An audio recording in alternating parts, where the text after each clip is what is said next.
Welcome to Tarot with Chiba. So ngayon naman po, babasahan natin ang ating mga Virgo. So now, we are in Virgo na tayo. Una, update muna kita sa iyong astrology, no? Update muna kita sa iyong astrology. Virgo, sa April 9th, Mars enter Aries, energy na magbibigay sa'yo ng lakas tapusin ang mga financial obligation mo. Okay? April 15, Uranus enter Aries, lalakas ang iyong charisma. April 17, New Moon in Aries, simulan ang budgeting and planning sa finances. Okay? And April 20, yan dyan si Sun, papasok sa bahay ni Taurus. Itong panahon para mag-aral o mag-travel. No?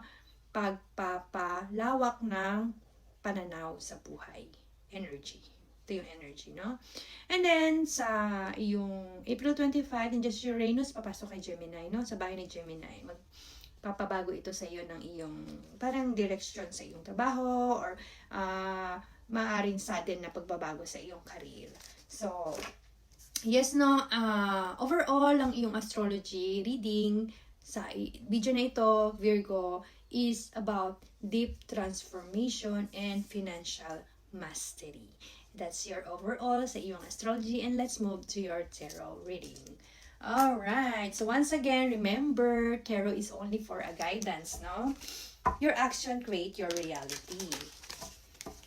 No, kayo pa rin ang magpapatunay o magpapatotoo sa inyong mga opportunities, energies, and yung mga inyong makukuhang magaganda dito sa ating reading na ito. Alright, so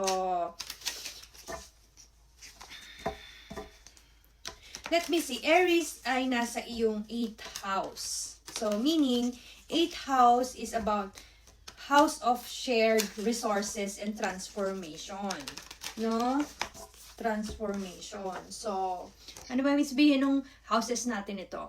Okay, now we are in Aries season, di ba? So, March 21st to April 19. Ito, si Aries. No, this is your natal chart or this is our natal chart, no? Isipin niyo na lang natal chart niyo ito. Okay, so this is Aries, no? Ito yung season na ito ngayon, no? Ngayong season to, April season tayo. So lahat ng planeta nandiyan ngayon. Kaya napakalakas ng energy natin ngayon. Maraming nagaganap sa mundo dahil lahat ng planeta nandito sa bahay ni Aries, no? So itong si Aries, itong bahay ni Aries nito. Halimbawa, ito yung Virgo, yung iyong natal chart, no? Birth chart, let me say. Okay? So, Virgo, ito ikaw. No? Nandito ka. Ito si Virgo. So, August 23 to September 22nd, di ba? So, ito, ikaw ang first house mo. Ikaw, Virgo, as a Virgo, first house, ikaw to. First house, second house, third, fourth, no? 5, 6, 7, 8. So, ibig sabihin, 8th house mo, nasa 8th house mo ikaw. No? Nasa 8th house mo. Hindi sinabing Aries dahil first house si Aries, no? First house si Aries, nandito ka. No? Para sa'yo, si Aries is pang 8th house mo siya. Sana gets nyo yun, no? Pinapaulit-ulit ko to sa mga ko ngayon, sa mga reading ko ngayon. Kasi hindi nalilito sila sa mga houses, no?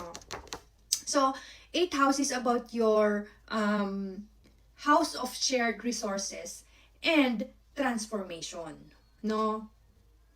So, ibig sabihin nito, this is about your deep transformation. Yung energy is about deep transformation and financial mastery. Kasi resources eh. Shared resources.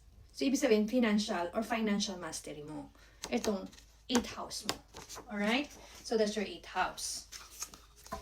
Alright, so first, bibigyan mo na kita ng manifesting card mo and then we will move to your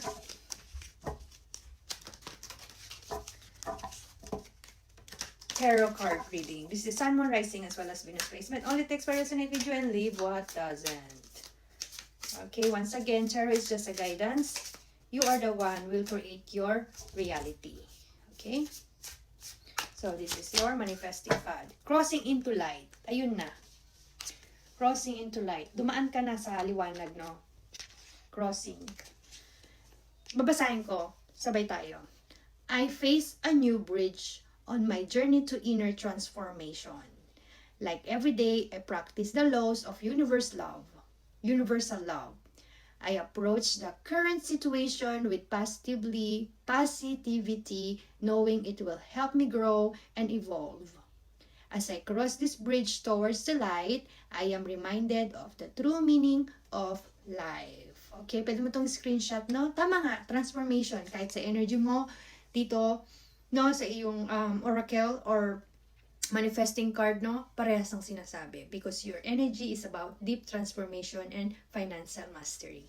Alright, screenshot mo yan and then i-comment mo sa baba para mas matindi ang impact sa'yo ng mga sinasabi dito natin sa ating reading is I face a new bridge on my journey to inner transformation. Once again, crossing into light, I face a new bridge on my journey to inner transformation. So, comment mo lang yan dyan. Screenshot mo, tapos i-comment mo na lang dyan sa baba, no?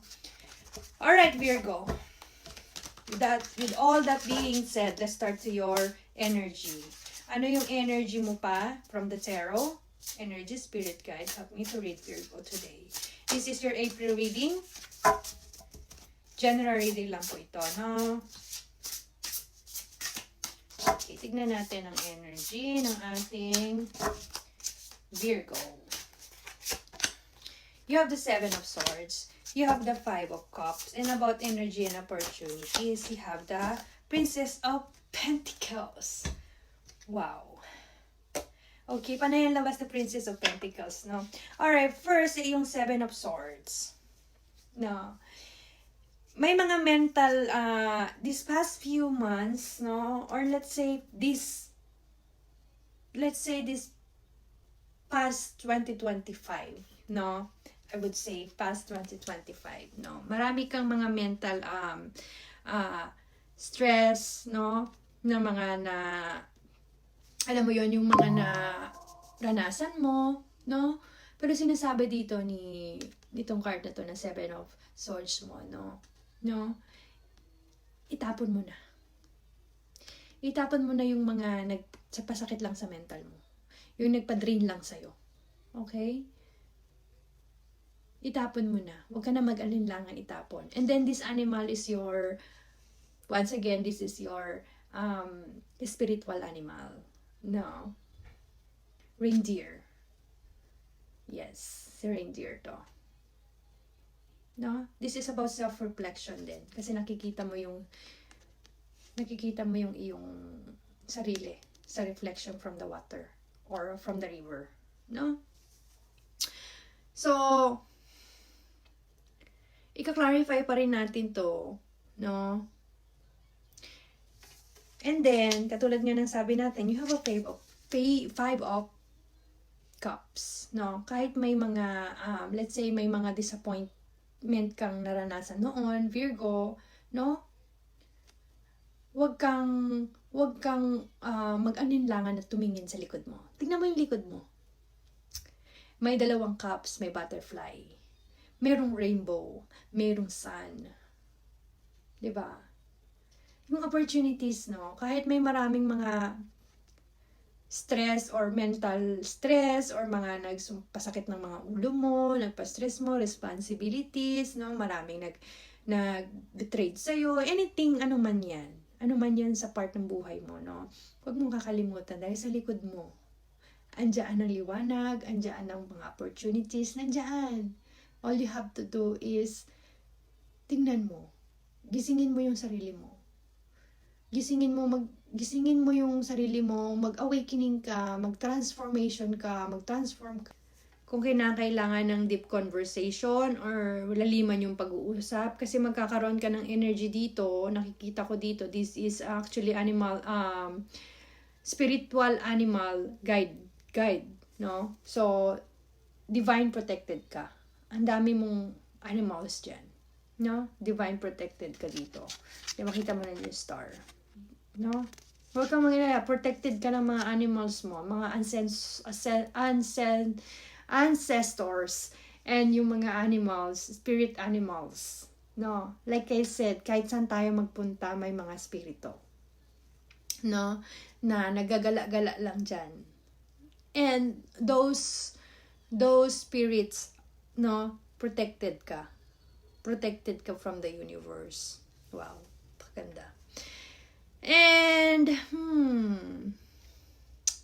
dahil magkakaroon tayo ng new moon in Aries, no? Tama ba ako? Yes, on April 17th. New moon kasi is magbibigay sa'yo ng energy na parang, dito ka man na mag-organize eh. 'Di ba meron kang financial mastery. So mag-organize ka ng mga insurance mo, maaari ka ding mag-organize ng mga investment mo dahil si Princess of Pentacles it's about organizing and also planning. No, magaling siya diyan. Magaling siya mag-planning. Tinuruan siya ni Queen of Pentacles na maging wise, maging mamaster niya yung mga fashion niya, mamaster niya yung mga trabaho ibinibigay sa kanya ni Queen. No, because this is the Princess of Pentacles, Virgo. Alright? So, let me clarify the 7 of Swords for you. Just this one lang. And then, Virgo, ingatan mo din yung mga kasi parang na-feel ko, nakita ko si kanina. Nakita ko si Devil. Nakita ko sa card si Devil. Feel ko ingatan mo din yung mga yung mga addiction mo Addiction mo dahil hindi ito dahil ito magpapagbigay sa'yo ng anxiety at ng bad health. So yung mga yung mga